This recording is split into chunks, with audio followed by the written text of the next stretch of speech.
안녕하십니까, 이진우입니다. 요즘 인공지능 AI와 결합된 제품이나 서비스들이 참 다양해지고 있죠. 이렇게 세상은 점점 더 편리해지고 있긴 한데 또 그 이면에서는 인간의 직업이 위협받기도 하고 또 그 변화를 하나하나 이해하고 적응하는 일이 꼭 즐겁지만은 않습니다.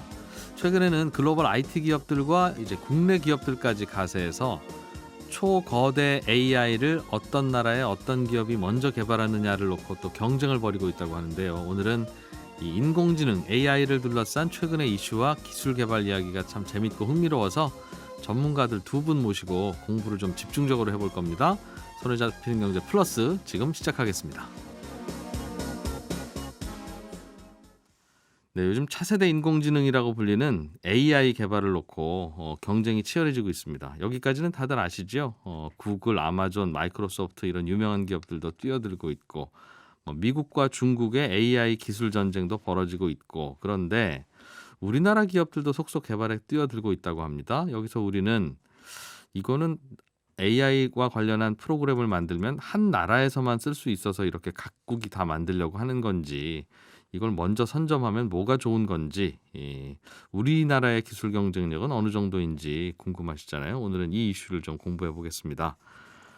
중앙대학교 김상윤 교수님, 그리고 인공지능 소프트웨어 업체 디핑소스의 김태훈 대표님 두 분과 함께 하겠습니다. 어서 오십시오. 안녕하세요. 예. 인공지능이란 말을 이제 많이 듣고 있어서 이게 다 인공지능으로 만든 거래 하면 그냥 그렇다 그냥 끄떡끄떡은 해요. 그러나 정확히는 잘 모르고 있어서 김 교수님이 이제 학생들 많이 가르치시고 설명도 많이 하실 테니까 도대체 인공지능이 뭡니까? 이런 질문을 아직도 받으실 텐데 네. 받으시면 뭐라고 설명해 주십니까?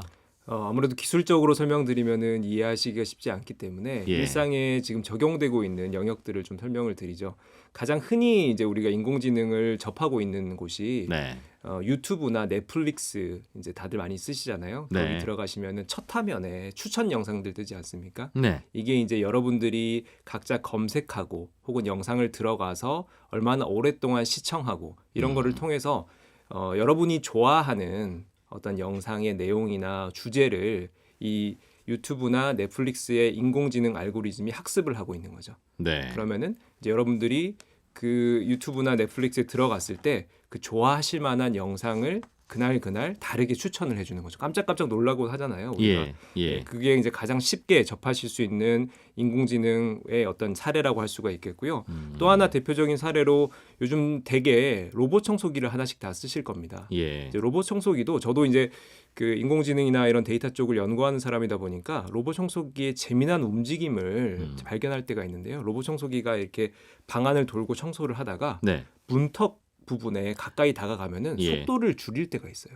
서서히 서는 거죠. 그래야 미리 그렇죠. 안 그러면 부딪히지 않고. 다치니까. 네. 본인이. 근데 이제 보통 우리가 몸 기계를 살리는 거죠. 그렇죠. 몸을 사리는 건데 기계를 생각을 하면은 가서 부딪혀 가지고 이걸 알고 서야지라고 생각하는데 예. 그 도착하기 전부터 서서히 속도를 줄이는 모습을 우리가 볼 수가 있습니다. 예. 그게 뭐냐면요. 이 로봇 청소기 안에 인공지능 알고리즘이 탑재되어 있는데 이것이 이제 매번 청소를 하고 돌아다니다 보니까 우리 집의 내부 구조를 학습하기 시작한 거예요.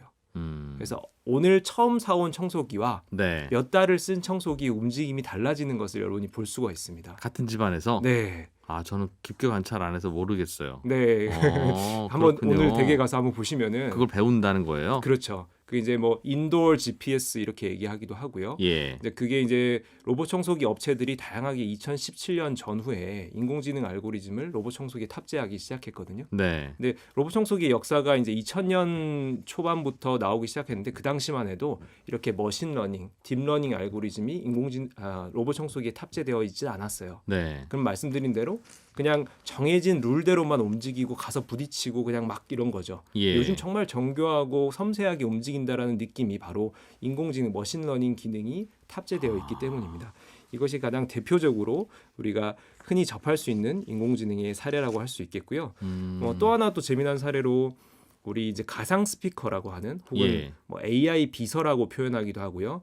우리 요즘 통신사에서 하나씩들 주니까 집에 이제 인공지능 스피커 하나씩 갖고 있으시잖아요. 예. 이제 그들과 대화를 하면은 사실 좀 아직까지는 좀 답답함을 느끼세요, 그렇죠? 뭐 아주 오늘 날씨는 어때? 아니면 TV 좀 켜줘 이런 쉬운 말은 알아듣지만 오늘 내 기분이 꿀꿀한데 뭐 어떤 음식을 뭐 어떤 걸 먹으면 좋을까 이러면 잘 못 알아듣겠습니다. 뭐 네. 이러죠. 네. 예. 그러니까 아직까지는 그 수준에 이르지는 못했지만은 다양하게 그 안에서도 역시나 이 머신러닝 기능이 탑재되어 있기 때문에 이 어떻게 보면 주인이라고 하는 사람과 대화를 하면서 이 사람의 언어의 어떤 양식이나 뉘앙스나 이런 것들을 하나하나 배워나가고 있거든요.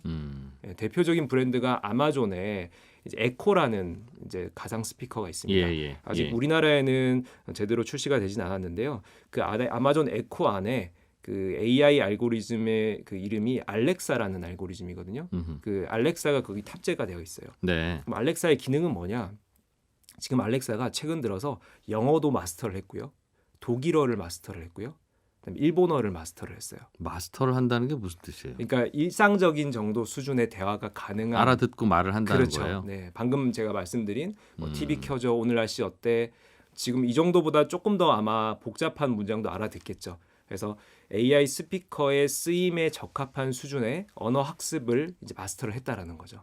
네. 네, 근데 이제 우리나라에 아직까지 출시되지 않은 이유는 아직 한국어는 마스터를 못했다라고 해요. 그래서 그건 아직 출시 전에 마스터 시키고 출시해야 그렇죠, 되는 맞습니다. 거 아닙니까? 네, 그래가지고 지금 한국어가 아마 마스터가 되면은 그들 말로 마스터가 되면은 한국 시장에도 이제 아마존 에코가 시장에 들어올 텐데 아직까지는 한국어를 그 공부하고 있는 단계라고 할 수가 있겠고요. 그러면 처음에 공장에서 나올 때 다 네, 마스터 시켜서 나오는 게 아니라 네. 우리 집안에서 기른다고 표현해야 되나요? 하여튼 같이 기른다고 하실 수 있죠. 같이 크면서 네. 내 말을 알아듣고 내 발음을 좀 더 명확하게 알아듣는 과정을 거치고 하면서 이 녀석도 진화를 하는 겁니까? 네, 그렇습니다. 그러니까 기본적으로 우리 한국 시장에 나오려면은 한국어를 알아듣는 어떤 여러 가지 기능이나 알고리즘이 탑재가 되어 있어야 되는 거고요. 그게 첫 이제 우리가 제품을 구매했을 때 수준과 1년, 2년 쓰면서 우리가 대화를 하면서 이 데이터들이 거기 축적되고 이 데이터는 다시 이제 그 메인 어떤 클라우드에 올라가서 예. 아마존이 그걸 가지고 또 빅데이터를 모아서 또 진화를 시키겠죠. 아하. 계속 업데이트, 소프트웨어 업데이트를 할 때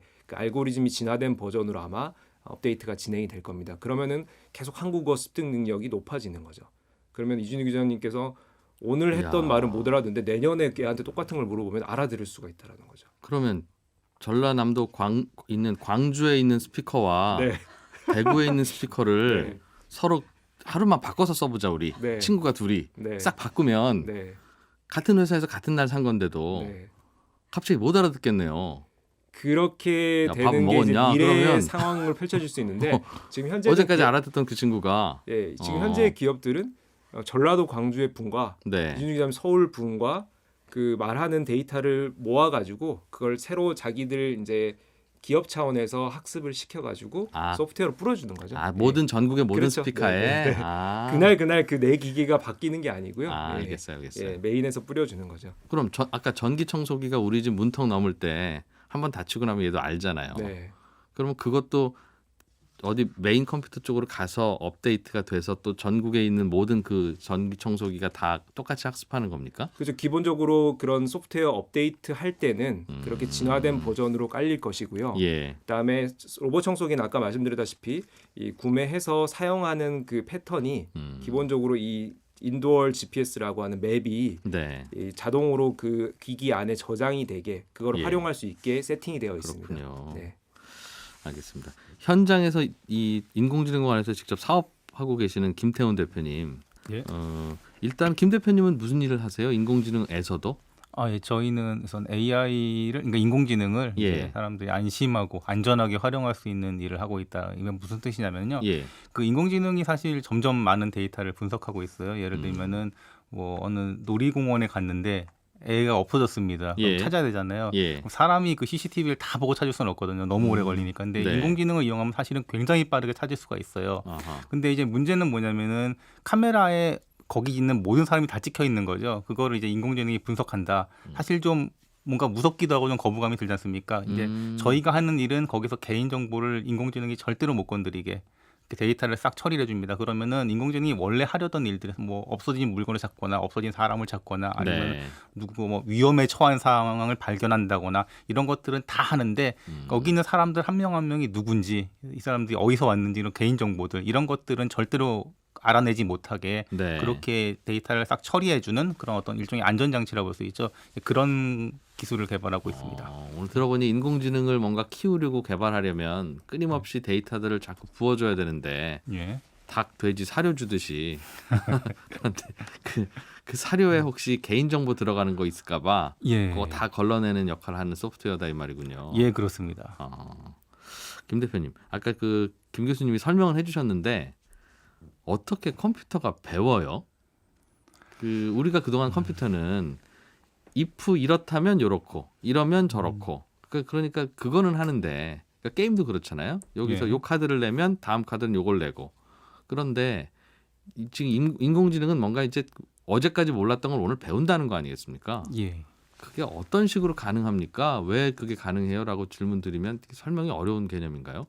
예, 사실 이거에 대해서 정확하게 깔끔하게 설명하는 게 이렇게 쉽진 않다라고 알려져 있습니다. 그게 단기간에 굉장히 많이 발전하기도 했고요. 근데 예. 기본적으로 저는 이런 여러 가지 해석이 있는데 저는 이제 이쪽 계열을 믿고 있는 유형인데 그래서 거기 사람이 어떤 거를 학습하는 거를 봤을 때는 사람 관점에서는 네. 많은 것들을 기억에 의존합니다. 맞아요. 기억에 의존하고 기억했던 거랑 조금 다른 것들은 이제 추정을 하죠. 기억했던 것들에 가장 가까운 것들을 기반으로 네. 요게 이렇게 되고 요건 이렇게 됐으니까 한 중간쯤 돼서 이 정도 되지 않겠냐 이런 식의 추론들을 하죠. 그게 바로 자라보고 놀란 가슴이 소뚜껑 보고 예, 놀라는 그렇죠. 거잖아요. 아니 뭐 하나를 뭐 아니면 열을 난다 예, 이런 거. 그런 거죠. 예. 예. 이게 인공지능도 어떻게 보면은 이제 많은 데이터들을 보고 일단은 일종의 암기 비슷한 걸 합니다. 근데 그 과정에서 이거를 무작정 외운 다음에 조금만 다르면 처리 못했던 게 아주 예전 방식이고요. 예, 예. 언제부턴가 이제 좀 많이 발전을 하면서 이제 이거는 이렇고 이건 이러니까 요 중간은 이렇겠구나. 지레짐작. 아니면 아. 지금까지 보지 못했던 새로운 것에 대해서는 이렇게 추정을 하면 되겠구나. 이런 것들을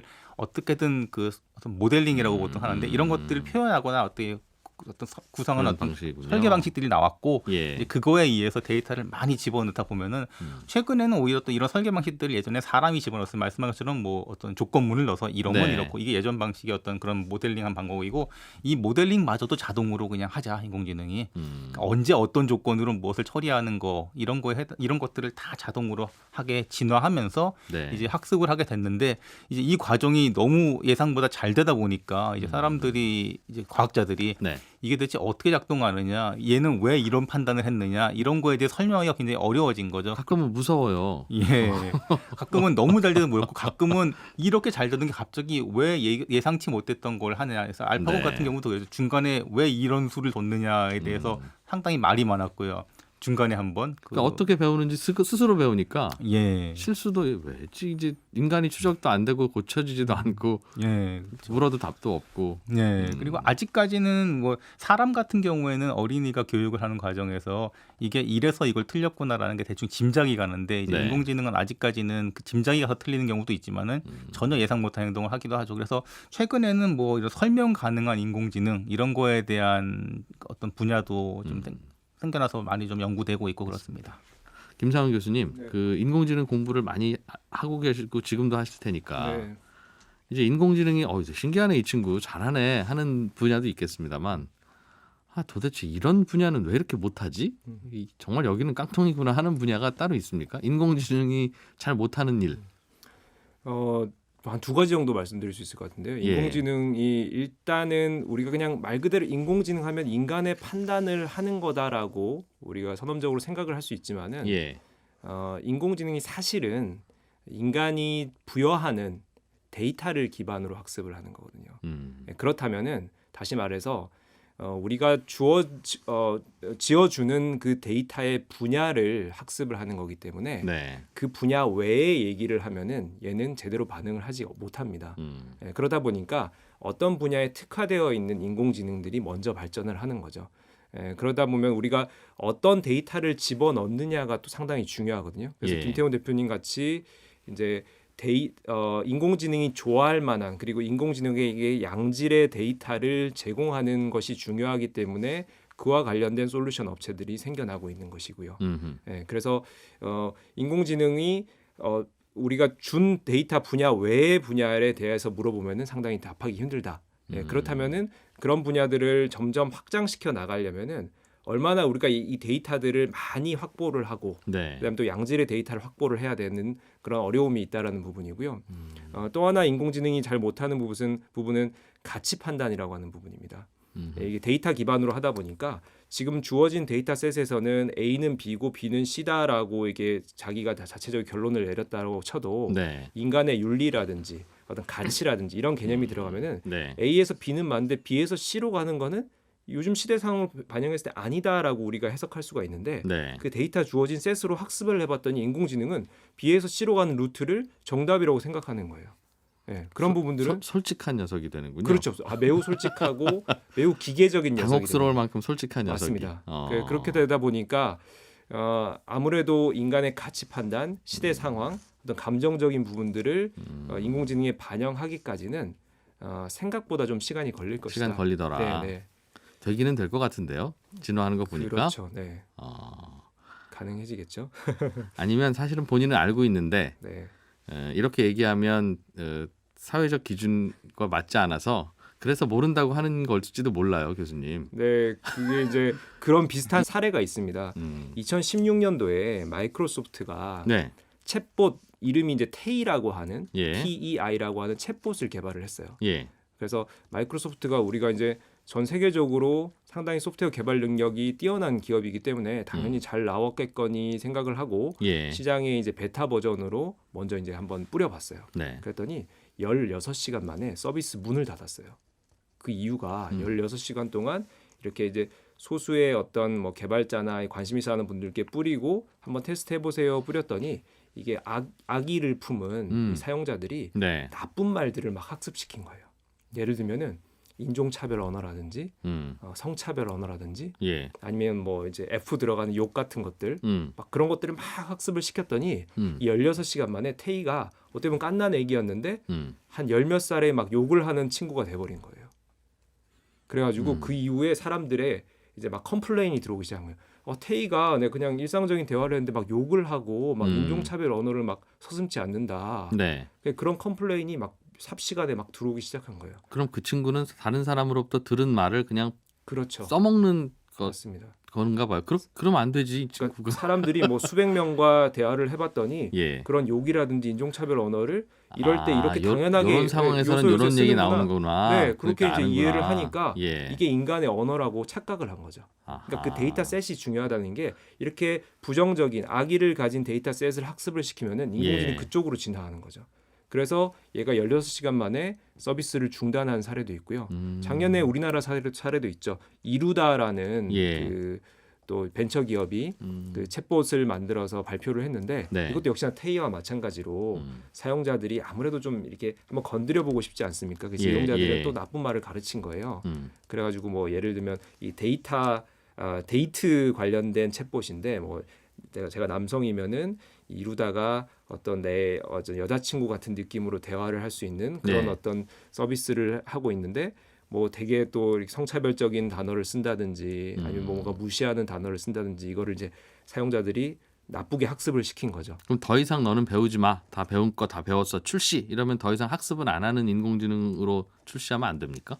그런 방식으로 좀 변해야겠죠. 그래서 예. 이루다가 서비스 중단했고 마이크로소프트 테이도 중단한 사례를 봤을 때 이 기업들이 그럼 앞으로 이런 챗봇 어떻게 보면 이 어떤 소통할 수 있는 챗봇을 어떻게 만들 것이냐 이게 완전히 학습을 시켜서 예. 중간중간에 계속 진화하는 형태가 아니라 우리가 학습된 버전으로 검증해서 내놓고 또 1년 후에 또 검증해서 내놓고 그래야 되는데 그렇죠. 그런 방식으로 가야 되나 지금은 그러려면 많은 데이터가 필요하고 검증 과정이 필요한데 그렇죠. 기업이 처음부터 그 검증 과정 20년과 수많은 데이터를 다 입력하기 너무 힘드니 네. 그냥 원래 한 20살짜리를 만들어서 상담원으로 출시를 해야 되는데 이러려면 돈이 너무 많이 드니까 5살짜리로 만들어 놓고 그냥 여러분들이 쓰세요. 맞습니다. 그러다 보면 15년은 여러분이 기르세요. 네. 우리 돈 없습니다. 네.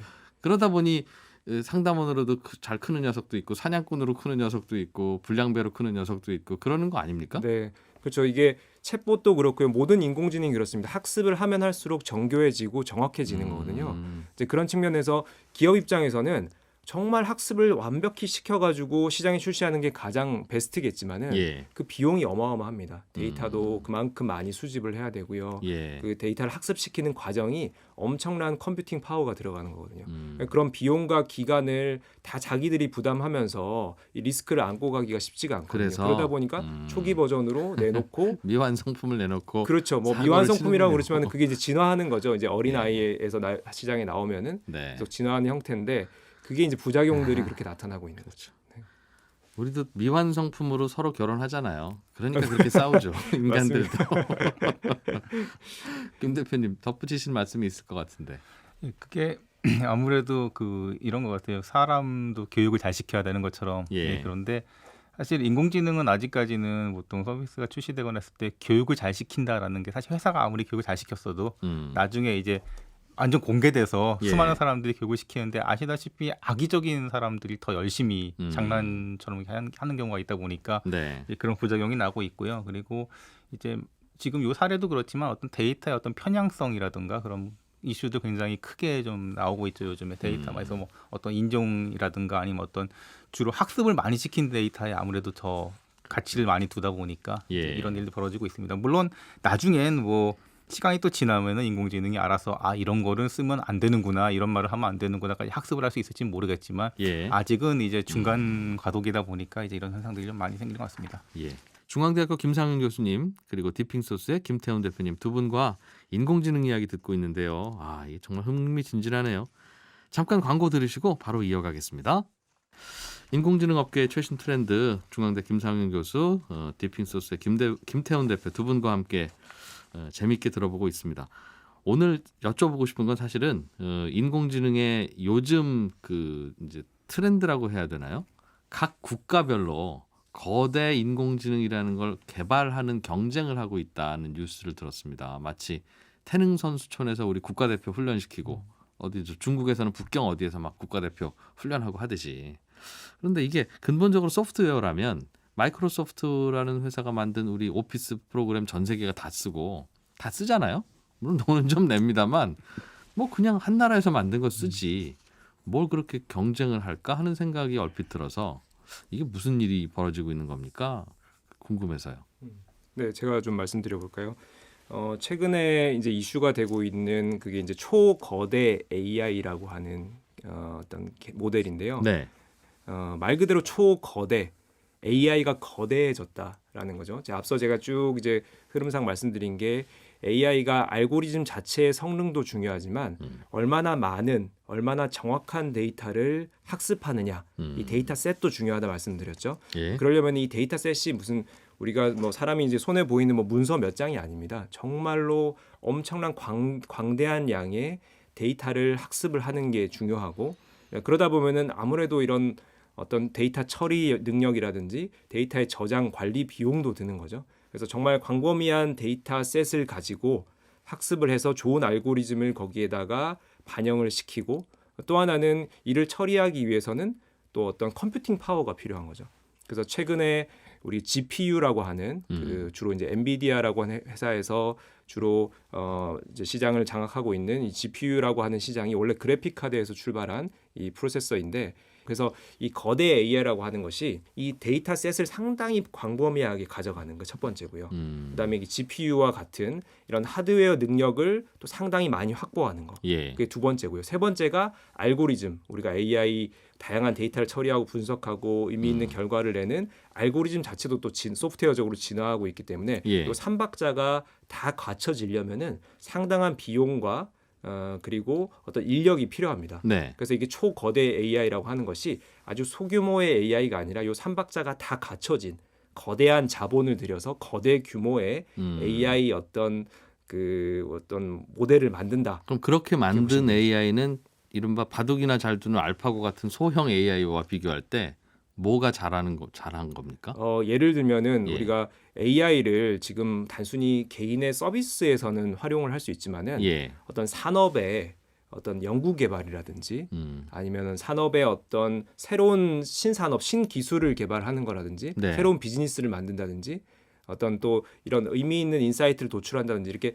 정말 거대한 데이터나 인사이트가 필요한 그런 영역에는 아직까지 AI가 못 미치고 있거든요. 예. 개개인의 어떤 우리 핸드폰에서 할 수 있는 혹은 게임에서 이런 소규모의 AI들은 지금 많이 나오고 있지만 그러니까 사람이 아무나 할 수 있는 거는 인공지능도 이제 하는데 네, 아니, 집안 청소 저도 할 수 있잖아요. 그렇죠. 근데 이제 청소기 인공지능 청소기한테 시키는 거니까. 네, 맞습니다. 그런데 사람도 웬만해서는 잘 못하는 일은 인공지능도 어렵다 그 말씀이죠. 네, 맞습니다. 그래서 사례를 말씀드리면은 이제 뒤에 연결을 해서 말씀드리려고 했는데 이 초거대 AI의 대표적인 모델이 그 일론 머스크 그 이제 테슬라의 일론 머스크가 공동 설립한 오픈 AI라고 하는 랩이 있습니다. 거기서 예. 개발한 모델인 GPT라고 하는 그 모델이 있어요. 최근에 이제 GPT-3까지 개발이 됐어요. 예. 근데 GPT-3가 하는 기능들이 어떤 게 있느냐 한번 살펴봤더니 예를 들면 우리가 이제 상상하지 못했던 AI가 컴퓨터 프로그래밍을 개발을 합니다.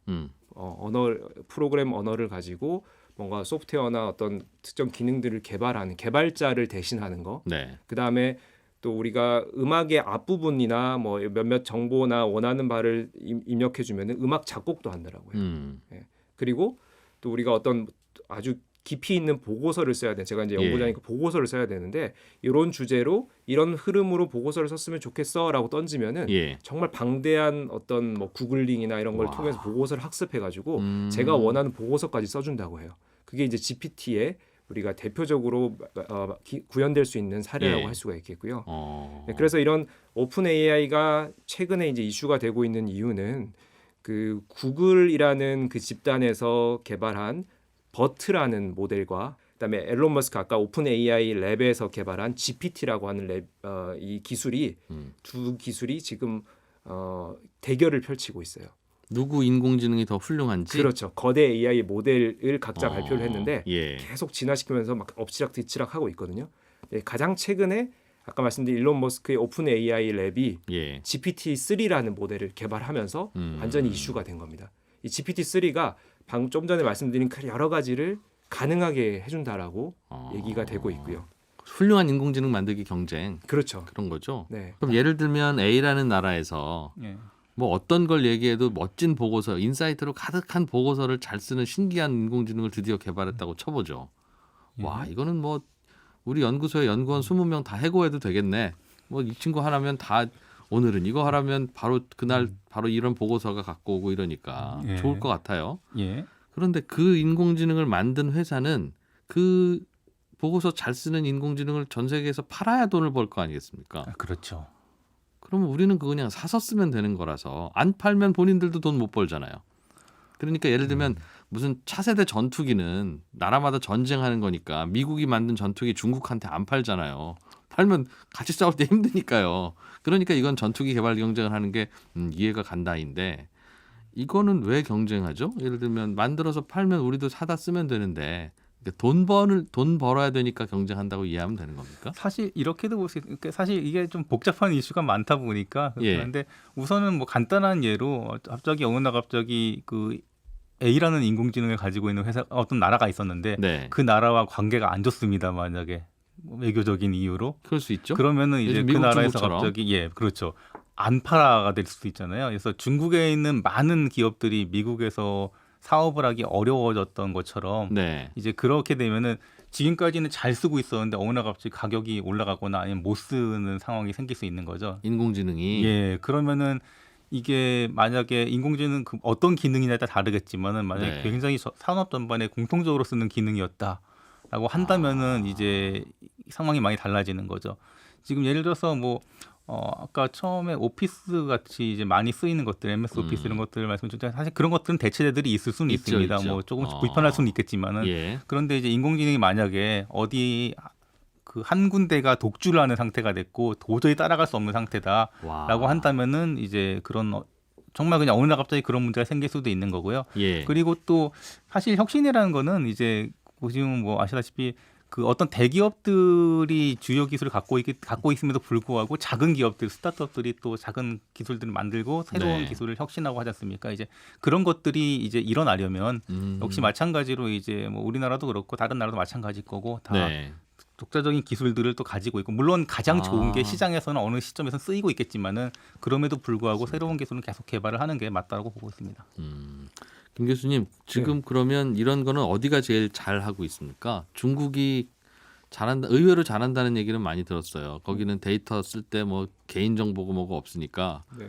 완전히 데이터 생체 실험을 막 네, 네. 하면서 첨단 인공지능을 잘 만들고 있다고 들었는데 네. 그렇습니까? 지금 이 거대 AI 개발 경쟁에서도 거대 AI뿐만이 아니라 우리가 AI 산업의 경쟁력을 전 세계적으로 한번 판단을 해보면은 예, 미국이 아무래도 독보적으로 나가고 있죠. 근데 그의 어떤 뒤따라가는 국가가 바로 중국입니다. 그래서 미국과 중국이 오히려 이제 격차가 있는 게 아니라 네. 오히려 탑 2를 형성하고 있고요. 그 한참 밑에 떨어져서 독일, 영국, 일본, 한국 정도의 순서로 따라가고 있다. 네, 즉 그룹으로 굳이 구분을 하자면 미국과 중국이 탑 2, 그다음에 저 밑에 여러 중위권 국가들, 서너 개 국가들, 그리고 그 하위 국가 이렇게 구분할 수 있을 정도로 중국이 AI 분야에서는 이제는 한국과 뭐 중국이 뭐 제조업에서는 상당히 지난 뭐 3, 40년간 네. 상당히 경쟁을 펼쳐왔지만은 이제 AI 분야에서는 우리나라가 사실은 중국에 좀 대적할 수준을 이제 넘어섰다라는 부분이고 특히나 중국의 AI 대표 기술로는 이제 안면 인식, 얼굴 인식 분야가 있습니다. 예, 아무래도 저는 이제 기술이라는 것을 좀 들여다보다 보면은 그 시장의 요구와 기술의 발전 방향이 매치되는 지점에서 예. 각 산업의 경쟁력이 결정된다라고 보이는데 중국 가면은 엄청 많은 게 뭐죠? 일단 공항에 가시면은 사람이 넘쳐나지 않습니까? 예, 그러니까 이렇게 사람이 너무 많고 이렇게 그러다 보니까 얼굴을 통해서 사람을 식별해내는 그 니즈가 시장에 예. 너무 많이 존재했던 거죠. 중국에서는 특히 네, 기업들도 그렇고요, 개인들도 그걸 원하는 거죠. 뭐 하면 다양하게 좋죠. 어디 안 그래도 중국에 가서 무슨 놀이공원을 갔더니 처음에 입장권 살 때 저 사진을 한번 찍고 그 이후에는 뭘 탈 때마다 얼굴로. 그냥 딱 보니까 너네 들어와 이러더라고요. 네, 정확합니다. 예, 그 중국의 ATM기를 가셔도요. 예. 우리나라 같은 경우에는 뭐 요즘 이제 지문 인식이나 뭐 홍채 인식이 도입되어 있는 ATM 기계도 있지만 중국 가면 다 얼굴을 다 들이밀고 있어요. 네. 사람들이 얼굴로 자기 신분을 인증하는 거죠. 화자 인증이라고 하는데요. 그래서 안면 인식, 얼굴 인식 기술이 시장에 지난 십수년간 그런 니즈들이 있다 보니까 중국에서 관련된 기술자나 이런 기업들이 얼굴 인식, 안면 인식 AI 기술들을 엄청나게 개발을 했어요. 그래서 전 세계 얼굴 인식, 안면 인식 분야의 특허라든지 네. 기술의 어떤 발전 수준을 보면은 최근 들어서 중국이 월등하게 1위를 차지하고 있습니다. 네. 그래서 AI 분야가 이제 얼굴 인식, 안면 인식 분야만 있는 것은 아니기 때문에 전체로 넓히면은 미국 다음으로 중국이 상당한 격차를 좁히면서 따라가고 있다라는 부분이고요. 미국은 어떻게 그렇게 잘해요? 미국은 기본적으로 ICT 산업이 국가를 어떤 이끄는 주력 산업으로 성장을 해왔기 때문에 네. 이제 실리콘밸리 중심으로 해서 80년대 실리콘밸리 붐과 그다음에 최근에 우리 가팜이라고 하는 구글, 애플, 페이스북, 아마존, 마이크로소프트라고 하는 그 네. ICT 기업이 사실 전 세계를 호령하고 있지 않습니까? 그래서 그 이제 가팜이라고 하는 기업을 사실 조금 더 첨언을 드리면은 이 데이터 경제 시대를 주도하는 기업이다 이렇게 얘기를 하는데요. 이 가팜이라는 기업이 인공지능이나 다양한 이런 ICT 기술들을 개발하고 있을 뿐더러 우리 전 세계의 소비자들 혹은 산업의 데이터를 다 쓸어가고 있어요.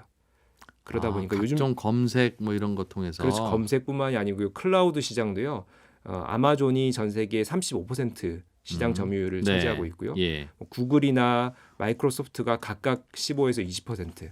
그럼 이 세 개 기업만 합쳐도 데이터의 저장소라고 할 수 있는 클라우드 시장의 70에서 80%를 미국 기업이 가지고 있는 거거든요. 네. 그러면은 아무래도 소비자의 데이터 혹은 기업의 데이터가 미국 기업 클라우드에 계속 쌓이다 보면은 미국 기업의 어떤 시장 어떤 영향력이라든지 혹은 어떤 인공지능 개발할 때 재료로 쓸 수 있군요. 그렇죠. 그걸. 아까 계속 말씀드린 부분인데요. 사료. 네, 이제 인공지능이 개개인의 서비스를 중심으로 범용 인공지능이 최근까지 추세였다면은 앞으로 산업용 더 깊이 있는 데이터와 방대한 데이터를 활용한 산업용으로 확대된다면은 데이터를 보유한 기업의 어떤 큰 소리 치는 상황들이 생겨날 수가 있죠. 결국은 데이터 많이 가져오고 퍼올 수 있는 기업이 유리하네요. 맞습니다. 중국은 워낙 사람들이 많이 돌아다니고 네. 얼굴 다 찍어도 중국 정부가 뭐라고 안 하니까 그냥 퍼다 쓰는 거고.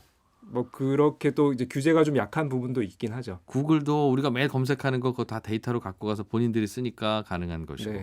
그래서 네이버가 우리나라는 인공지능 만들겠다고 하고 치고 나가는 게 그래서 그렇습니까? 그렇죠. 이게 만약에 이런 어떤 미국 기업들의 독주를 계속 가만히 그냥 지켜만 보고 예. 아까 기자님 잠깐 질문하신 것처럼 우리 기업들은 그럼 미국 잘하는 거 우리가 거기 갖다 쓰면 되는 거 아니냐 이렇게 생각을 한다면은 네. 우리가 그쪽 영역에 데이터를 확보할 수가 없고요. 음흠. 그다음에 플랫폼을 확보를 할 수가 없고요. 예. 그다음에 다양한 또 부가적으로 생겨날 수 있는 김태훈 대표님 같이 이런 솔루션 업체들이 살아나갈 틈이 없죠. 왜냐하면 미국 기업들의 생태계에 들어가야 되니까. 그러면 아까 말씀드린 어떤 데이터 식민지, 인공지능 식민지 시대가 또 새롭게 열릴 수가 있게 되는 거고요. 이런 것들을 우려하는 기업이나 국가들이 많이 나오고 있고 네. 이런 부분을 또 뭐 학계에서는 데이터 주권주의, 인공지능 주권주의 이렇게 얘기를 하거든요. 내가 내 데이터를 관리하고 어떤 권한을 가지고 예. 자국의 기업들의 그 자국에서 이 데이터를 가질 수 있게 하고 이런 상황들 펼쳐질 수가 그렇겠네요. 있습니다. 특히 네. 이제 언어를 중심으로 내 말을 알아들어야 뭔가 이제 서로 이해도 되고 소통도 그렇죠. 되고 인공지능을 잘 활용할 수 있다면 우리 말을 잘 알아듣는 거가 그걸 이제 미국인이나 중국인들이 개발해 줄 리도 없고 개발하기도 쉽지 않겠네요. 그렇죠. 우리 거 갖다 써야지. 네.